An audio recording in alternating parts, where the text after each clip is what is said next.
A'udhu billahi minash shaitanir rajim, bismillah wa salamu alaikum wa rahmatullahi wa barakatuh mes frères et sœurs, j'espère que vous allez bien, Inch'Allah ta'ala. Donc aujourd'hui j'ai intitulé cette vidéo le Bukhari virus.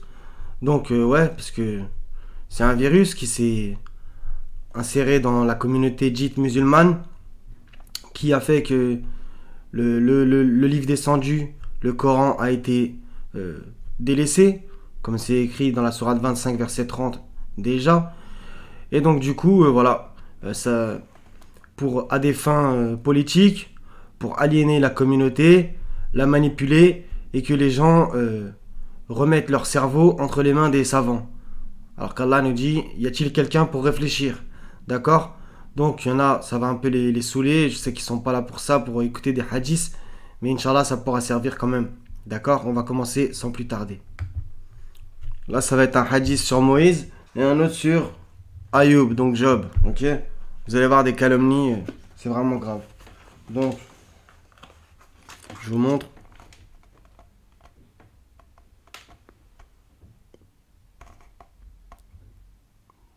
D'accord? Abu Huraira, un grand classique, a rapporté que le prophète, soi-disant, a dit: Banu Israël avait l'habitude de se laver tout nus, les uns regardaient les autres, et Moïse se lavait tout seul. Là Bref. Ce qui les poussa à dire: par Allah, rien n'empêche Moïse de se laver avec nous, sinon qu'il a une hernie testiculaire. Une fois, Moïse, avant de commencer à se laver, posa son vêtement sur une pierre et celle-ci de prendre la fuite en emportant le vêtement.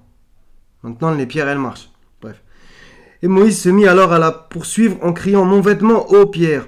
Et ce jusqu'au moment où les Bani Israël purent voir Moïse. Par Allah, se dirent-ils, Moïse n'est atteint d'aucune infirmité. Quant à Moïse, il prit son vêtement et commença à frapper la pierre. Abu Huraira dit: par Allah, ses coups laissèrent sur la pierre 6 ou 7 traces. Bismillah, bien entendu, il y a un verset qui défend Moïse, on va dire. 33-69. Ô vous qui croyez, ne soyez pas comme ceux qui ont offensé Moïse. Allah l'a déclaré innocent de leurs accusations car il était honorable auprès d'Allah. Donc par honnêteté intellectuelle, il y a une variante de ce hadith 278 dans le tome 1, dans le hadith 3404, donc dans un autre tome, où justement il cite ce verset, d'accord? Mais j'ai envie de vous dire, pourquoi il rapporte ces conneries? C'est aussi une façon de l'offenser, d'accord? Donc là on va lire le 279.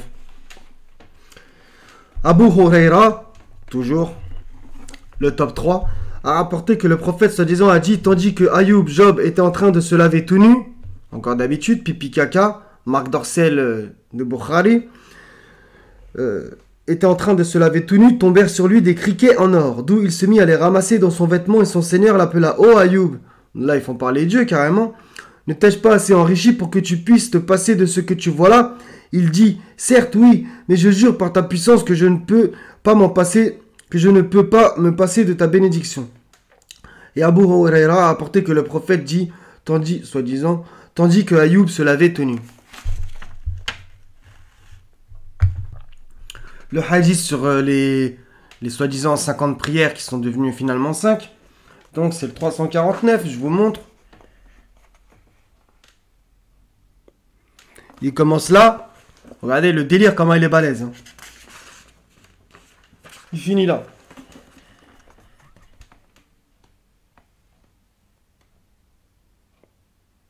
D'accord? Donc je vous ai mis les passages en jaune. Vous voyez là-haut 50 prières. 50 prières, après elles sont 5 et 50. Je ne change pas ma parole. Ils font parler Dieu carrément. Donc bien entendu, aucune mention coranique du chiffre 5 à propos de la salate.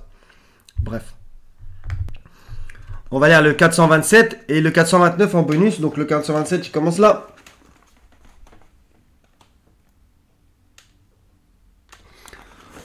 Donc Aïcha a rapporté que Habiba et Salama parlèrent au prophète au sujet d'une église dans laquelle il y avait des représentations figurées et qu'elles avaient vues en Abyssinie. Et le prophète dit, soi-disant, ce sont là des gens qui à la mort de l'un de leurs hommes pieux élèvent sur sa tombe une mosquée. Entre parenthèses un oratoire, on va voir. Et font ce genre de représentation figurée, ce seront les pires créatures pour Allah le jour de la résurrection. Donc déjà à la fin du hadith, Voilà quoi, ça n'existe pas coraniquement. Et la petite phrase que j'ai mis en jaune. Élève sur sa tombe une mosquée ou entre parenthèses un oratoire. Bah c'est bizarre. C'est ce que les musulmans ont fait à propos de Mohammed, soi-disant, dans sa prétendue mosquée à Médine. C'est bizarre, non? 429.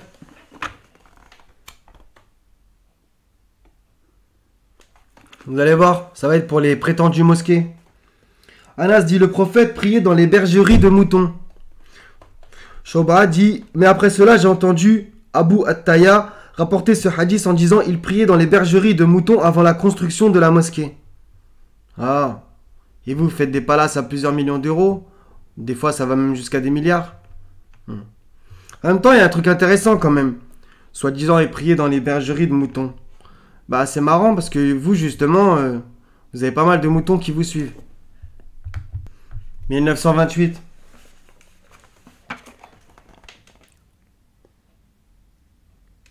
D'accord? Aïcha, soi-disant, dit, l'envoyé d'Allah, soi-disant, embrasser certaines de ses épouses alors qu'il était en état de jeûne, puis elle se mit à rire. Comme d'habitude. Celui-là, il va faire plaisir à nos sœurs. 3237.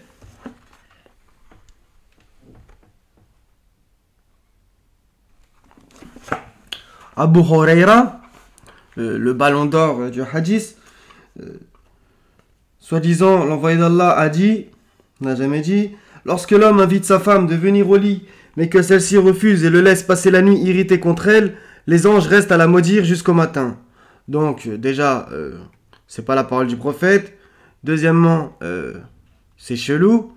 Et ensuite, c'est une calomnie sur les anges. Maintenant, ils se mettent à maudire pour ça.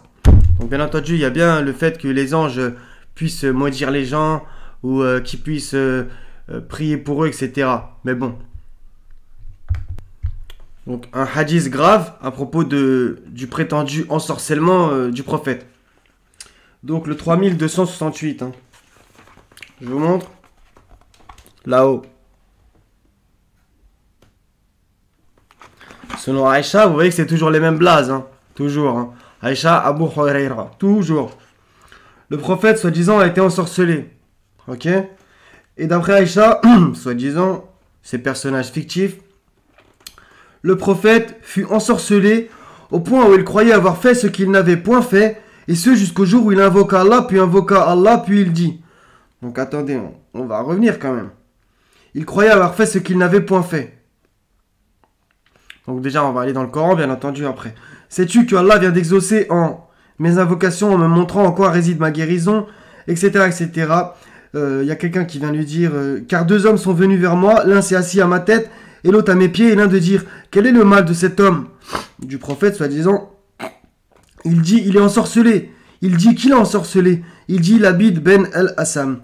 Il dit avec quoi? Il dit avec un peigne, quelques cheveux et des spades de palmier mâles, etc., etc. Ensuite, ça parle de la guérison. On va voir si dans le Coran il est ensorcelé. Ok? Donc, bismillah. Donc, le 17-47, nous savons très bien ce qu'ils écoutent. Quand ils t'écoutent et qu'ils chuchotent entre eux, les injustes disent, vous ne suivez qu'un homme ensorcelé. D'accord? À propos de Mohammed. Encore un autre, 25-8. Ou que ne lui a-t-on lancé un trésor? Ou que n'a-t-il un jardin à lui dont il pourrait manger? Les injustes dirent, vous ne suivez qu'un homme ensorcelé. Ok? Bon. Donc au passage, vous avez vu sur l'image d'avant que ils disaient ça à plein d'envoyés, qu'ils étaient ensorcelés, etc. Ils les ont traités de tout, sorciers, menteurs, etc. 34, 46 dit, je vous exhorte seulement à une chose, que pour Allah vous vous leviez par deux ou isolément, et qu'ensuite vous réfléchissiez, votre compagnon, au passage, c'est Mohammed notre compagnon, n'est nullement possédé, il n'est pour vous qu'un avertisseur annonçant un dur châtiment. Donc il y a une petite différence entre la possession et l'ensorcellement, mais c'est quand même un peu lié. Donc 52, 29, rappelle donc que par la grâce de ton Seigneur, tu n'es ni un devin, ni un possédé, etc. Ok, tu n'es pas par la grâce de ton Seigneur un possédé, d'accord? Donc hadith bidon inventé et qui sous-entend des choses dramatiques sur Mohammed. Ah ouais, le hadith d'en dessous, je voulais vous le montrer, le 69. Juste un petit truc. Celui-là, là.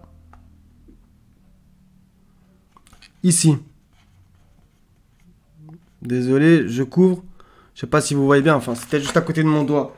Il y a écrit, lorsque l'un de vous dort, le diable vient lui faire 3 nœuds au niveau de la nuque, etc. Blablabla. Bla bla. Le chiffre 3, comme d'habitude. Ne dites pas 3. Bah, le hadith d'en dessous, encore, le 3270, je vous le montre. Celui-là. Bon, celui-là, c'est du grand n'importe quoi encore. Hein. Abdullah, soi-disant, dit, on cita que devant le prophète, un homme qui s'était endormi toute la nuit jusqu'au matin.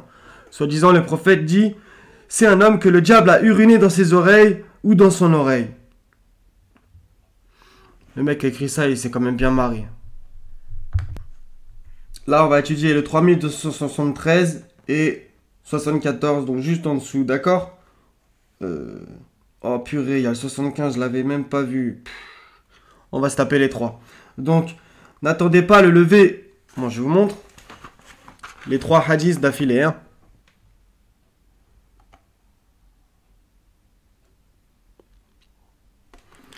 Vous allez voir.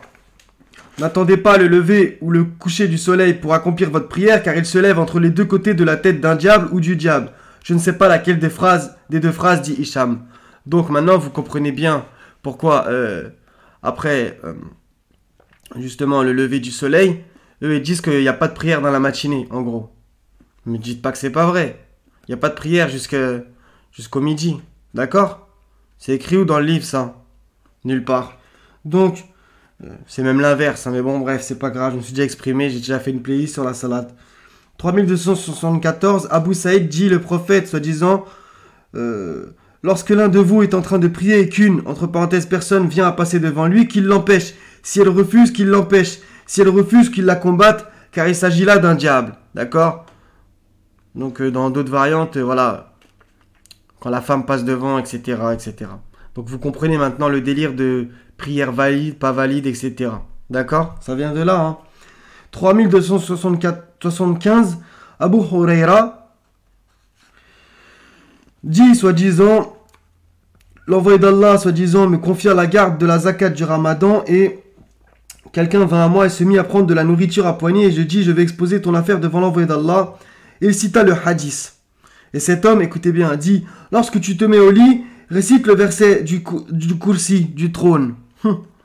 Car tu auras ainsi sans cesse, et de la part d'Allah, un être gardien, et aucun diable ne s'approchera de toi jusqu'au matin. Et le prophète, soi-disant, dit, il t'a dit la vérité, bien qu'il est menteur. C'était un diable. Donc j'ai déjà fait des vidéos pour dénoncer ça. Donc en fait, maintenant, vous comprenez bien pourquoi ils disent, voilà, il faut réciter Ayat al-Kursi tout le temps, etc., avant de dormir, dans la prière, etc. Ça vient des hadiths. Et c'est qui l'a appris? C'est qui l'a appris à faire aux musulmans, selon leur fable? C'est un diable. Et des fois, dans d'autres versions, il y a écrit c'est le diable. C'est Shaitan, genre en personne. D'accord? C'est eux qui leur apprennent leur religion. Ça parle, hein? Donc, le hadith plus ou moins juste en dessous, 3277. D'accord? À propos du ramadan. Que les musulmans font jamais à la bonne date. Puisque leur calendrier bidon égérien est seulement lunaire, alors qu'Allah nous demande que ce soit lunisolaire. Je suis obligé de me répéter encore, désolé les frères et sœurs. Sourate 10, verset 5. Sourate 17, verset 12. Sourate 6, verset 96. Et aussi revenir sourate 9, verset 2 à 5. Sourate 9, verset 36 et 37. Pour les mois. Ok? Donc, dans le 36-37, on comprend que ça ne doit jamais se décaler. Mais bon, bref, c'est pas grave. Donc... Abu Huraira, lorsque commence le mois de Ramadan, les portes du paradis s'ouvrent tandis que celles du feu se ferment et les diables sont enchaînés. C'est pour ça qu'il y a autant d'énervement pendant le prétendu Ramadan. Hadith dans la catégorie humour. Enfin, humour noir. Abu Huraira, bon, je vous le montre. Comme ça, on ne traite pas de menteur. Mettez sur pause. Abu Huraira... dit, le prophète soi-disant a dit, lorsqu'on appelle à la prière, le diable rebrousse chemin en lâchant des paix et ne revient qu'une fois l'appel terminé. Mais lorsqu'on appelle à la prière, il rebrousse chemin de nouveau et ne revient qu'une fois l'appel terminé. Et ce, dans le but de se mettre entre l'homme et son cœur, etc., etc.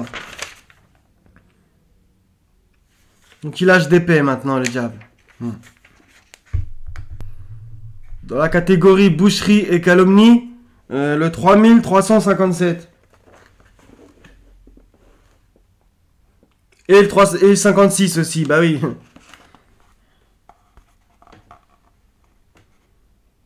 Ok, vous allez voir. Abu Huraira, ouais, c'est toujours le même. Hein. Toujours le même. L'envoyé d'Allah, soi-disant, a dit Abraham s'était circoncis à l'âge de 80 ans à Al-Kadoum, un genre de hachette. Bah, ils n'ont pas de chance, on va vérifier dans la Bible, n'en déplaise à certains. Genèse 17, 24, ok.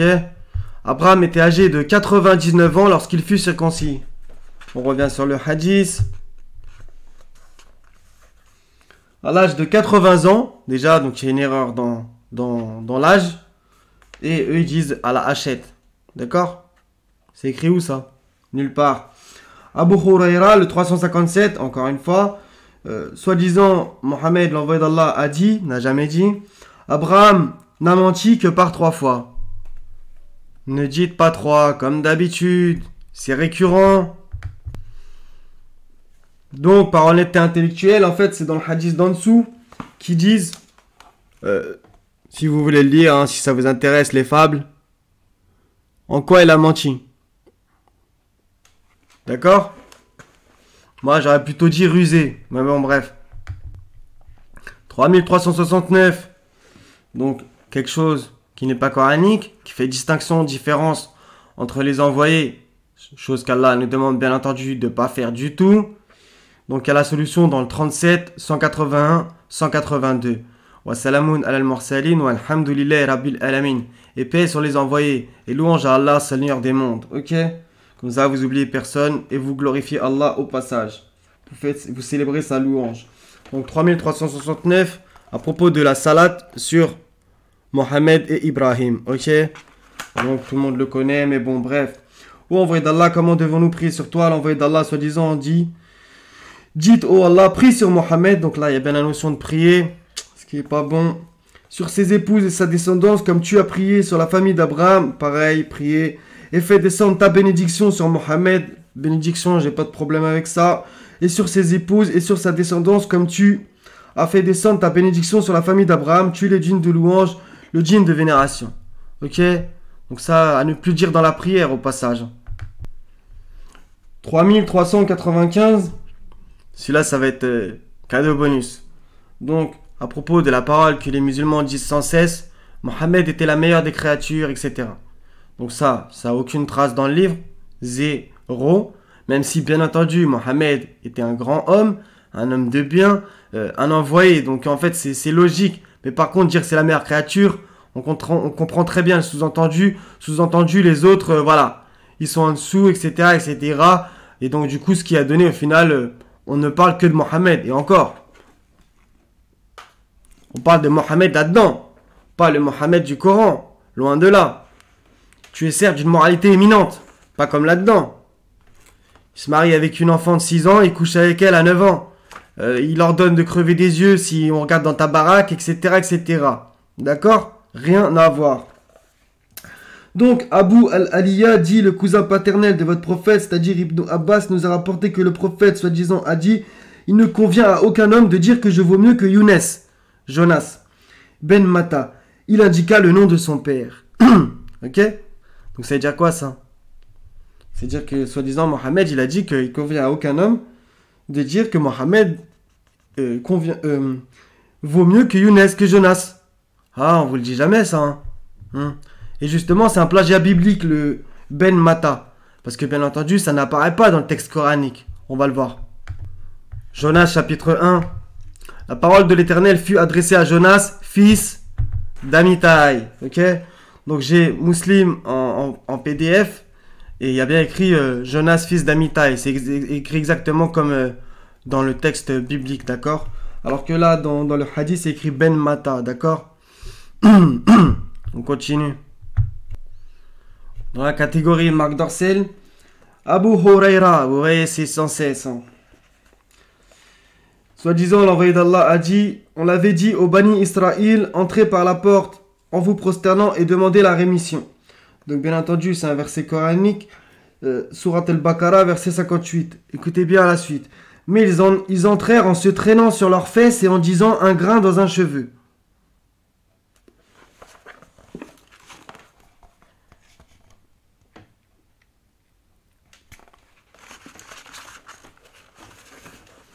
Elle est belle l'histoire.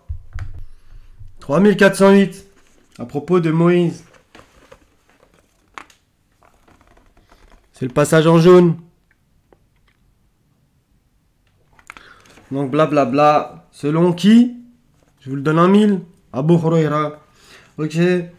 Etc.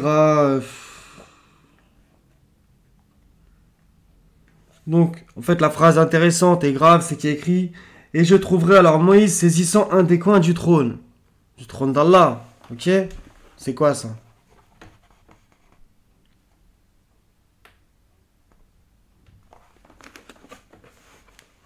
Il est au-dessus de ce qu'ils décrivent. 3409, donc le hadith d'en dessous. C'est qui encore? Bon, on va faire une petite surprise.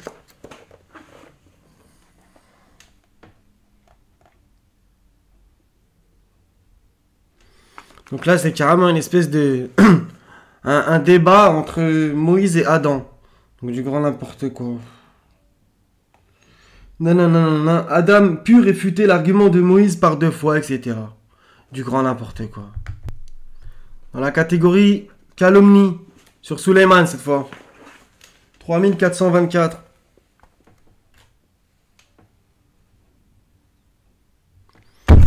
C'est de la part de qui? Comme d'habitude. Abu Huraira rapporte que le prophète soi-disant dit Suleiman, fils de Daoud, dit « Je vais faire un rapport charnel cette nuit avec 70 femmes et chacune d'elles deviendra enceinte d'un cavalier qui combattra pour le chemin d'Allah. » Donc déjà, coucher avec 70 meufs dans la même nuit... Bref, son compagnon lui dit « Si Allah le veut », mais Suleiman ne dit pas cela. Genre, il a pas dit « Inch'Allah ». D'où aucune femme ne devint enceinte, sauf une qui mit au monde un enfant à qui il manquait la moitié du corps. Le prophète soi-disant dit « S'il avait dit cette parole, ils auraient combattu fils Abilillah d'après Shoaib et Ibn Zinad qui dirent 90 et cela est plus authentique. » Donc eux, ils ont rajouté encore une couche. Quand je vous dis que c'est un espèce de film porno, certains hadiths. 3485. Ibn Omar. Là-haut.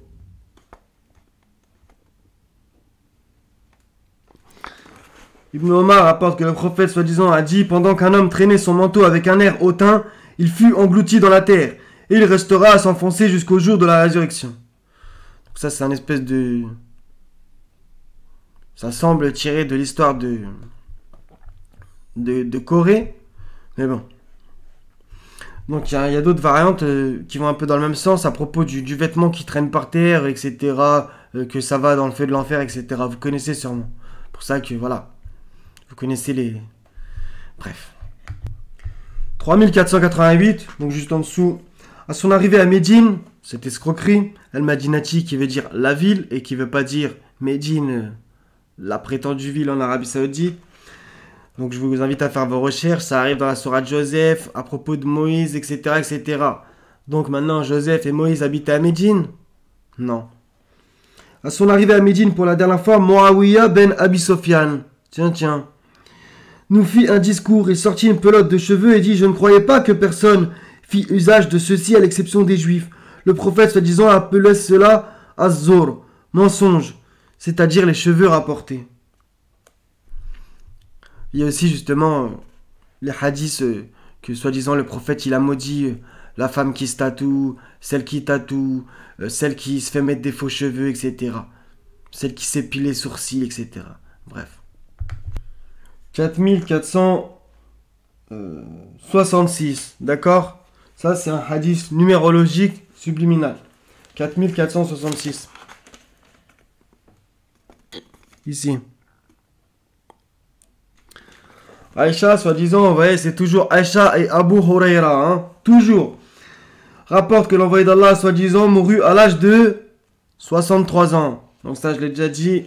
C'est de la numérologie pour dire qu'il est mort et qu'il a sûrement vécu aussi comme un hypocrite. Ça, c'est ce que sous-entendent ces bouquins bidons. Hein. Ces torchons.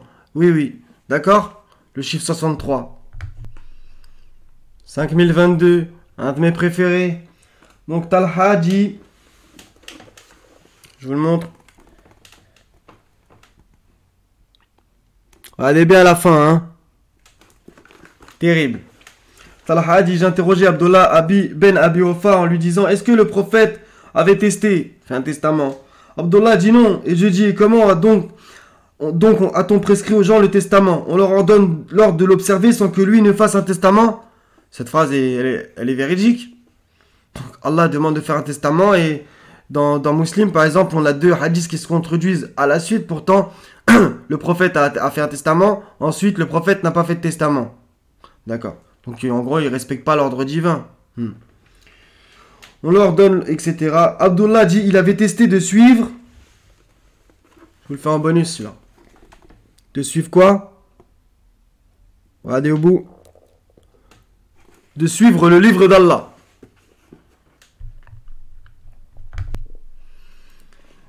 « 5093.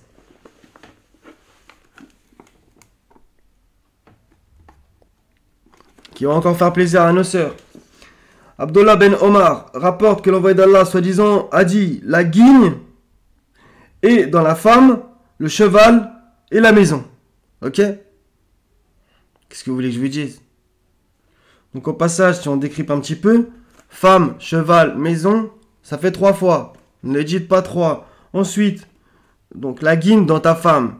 Donc déjà, c'est quoi ça? Vous la considérez comme ça. En plus de ça, donc voilà, il y en a plein des hadiths pour les rabaisser, etc. Et dans l'autre sens, le paradis est sous les pieds de vos mères. Ah. Au passage, la femme, le cheval et la maison, surtout le cheval à l'époque, c'est 3 choses ultra importantes. Donc ta femme, ton cheval, ta monture, maintenant ça serait ta voiture en gros, si tu vas au taf et tout avec, et ta baraque. Ta baraque, c'est ultra important. C'est bien de se sentir bien chez soi, etc. Donc vous voyez, à propos du mariage avec Aïcha, soi-disant, cette fumisterie, 5158. Vous allez voir quelque chose d'intéressant, hein.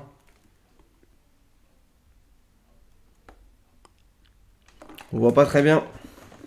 D'après Urwa, le prophète, soi-disant, se maria avec Aïcha alors qu'elle était âgée de 6 ans.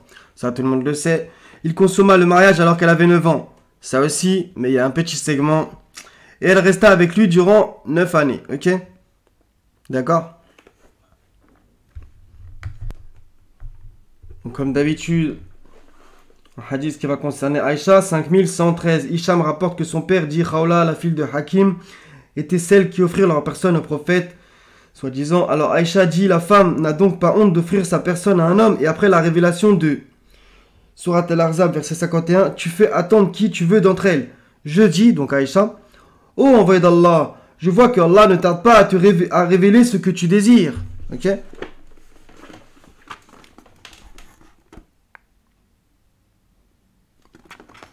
C'est grave ça, non? Une petite précision pour ceux qui seraient encore là. Je n'ai rien moi contre ces gens-là. Ce sont des personnages fictifs inventés. Ce sont des noms que vous et vos anciens ancêtres avez inventés, sur lesquels Allah n'a fait descendre aucune preuve. Moi, je m'en fous, moi. Donc, quand on sort ce genre de hadith, on va nous dire t'es chiite. D'accord. 5196. Osama rapporte que le prophète soi-disant a dit « Je me suis tenu à la porte du paradis, j'ai remarqué que les pauvres formaient la plupart de ceux qui étaient entrés, tandis que les riches étaient retenus. » Bon, déjà, ça c'est ultra discutable, mais bon, pas grave. Cependant, ceux qui étaient destinés au feu, l'ordre fut donné de les faire entrer au feu. Je me suis tenu à la porte du feu, j'ai remarqué que les femmes formaient la plupart de ceux qui étaient entrés. Ok?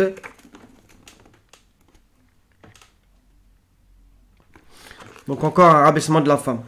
Donc, moi, vu que je défends le fait que j'essaie de défendre nos sœurs, on va dire que c'est du féminisme. Non, non. Moi, justement, je n'appelle ni au féminisme, ni à la misogynie. Parce que Allah, il n'a jamais révélé des choses qui vont dans ces deux sens-là, ok? On continue. 5205, Aïcha, comme d'habitude, dit: une femme des Ansar avait sa fille dont les cheveux s'étaient mis à tomber. Elle alla voir le prophète et le mit au courant. Elle lui dit: son époux m'a dit de lui mettre des cheveux rapportés. Le prophète soi-disant dit: non, car on a maudit celles qui mettent des cheveux rapportés. D'accord?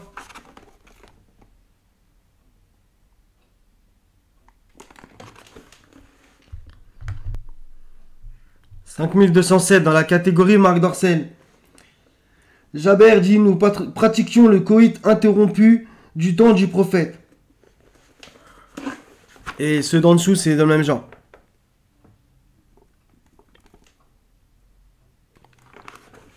D'accord? Quel est l'intérêt de raconter ces choses-là, franchement? Dans le même genre, 5260.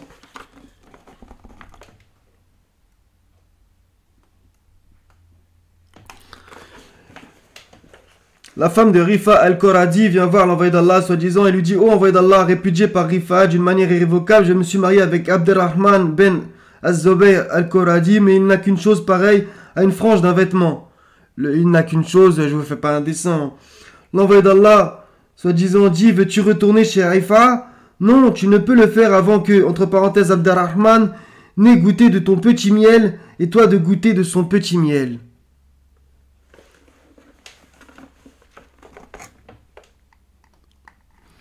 Donc ça, c'est une manière voilée de dire certaines choses. Dans la catégorie assassinat, 5295.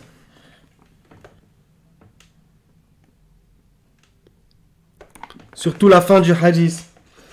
Anas ben Malek dit: au temps de l'envoyé d'Allah, un juif agressa une femme, lui arracha quelques bijoux et lui contusionna la tête. Donc, en fait, ils vont appliquer à l'espèce de talion, ok? On emmena à l'envoyé d'Allah la victime qui était sur le point de mourir et qui avait perdu la capacité de parler. Soi-disant l'envoyé d'Allah, qu'on se comprenne. Hein. Ce n'est pas Mohammed dont ça parle là-dedans. Hein. Qu'on se comprenne. Hein. L'envoyé d'Allah lui demanda, soi-disant: qui a essayé de te tuer? Est-ce un tel? Toujours quand il y a écrit un tel, c'est sans la patate. Et elle de répondre par un signe de tête que non. Il continua ainsi à l'interroger jusqu'au moment où il cita le nom du coupable.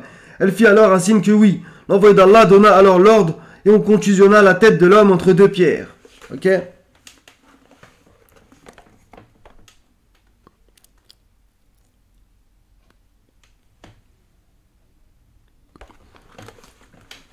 C'est vu? Dans le même genre que tout à l'heure, Ibn Omar, soi-disant, l'envoyé d'Allah, soi-disant, a dit: il n'y a ni contagion, ni pessimisme, et l'on tire de pessimisme de combien de choses? 3 choses. La femme, la maison et la monture. Donc encore, numérologie et contrôle MK Ultra.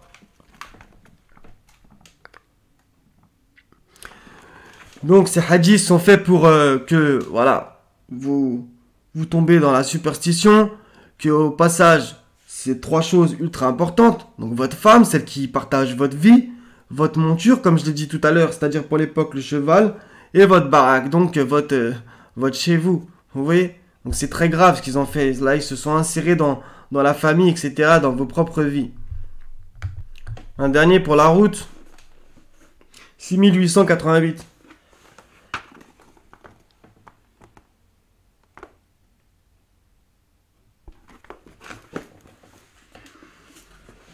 Donc c'est Abu Huraira, écrit dans le 87, dans le 88, il y a écrit: et avec le même isnad, donc c'est-à-dire Abu Huraira rapporte que le prophète soi-disant dit: tu ne commets aucun délit si par indiscrétion, entre parenthèses, par indiscrétion, une personne regarde au milieu de ta maison sans ton autorisation et qu'il arrive que tu lui crèves son œil en lançant sur elle un caillou. D'accord? Donc on a fini avec ces fables. Qu'est-ce que vous voulez dire de plus? Donc les sunnites, si vous êtes allé jusqu'à là, alhamdoulilah, donc vous voyez comment vous êtes fait boukhariser, le Bukhari virus, qui vous a éloigné du livre, qui raconte n'importe quoi sur Mohammed, on l'a vu même sur Suleiman, sur Moïse, sur Ayoub, etc. D'accord?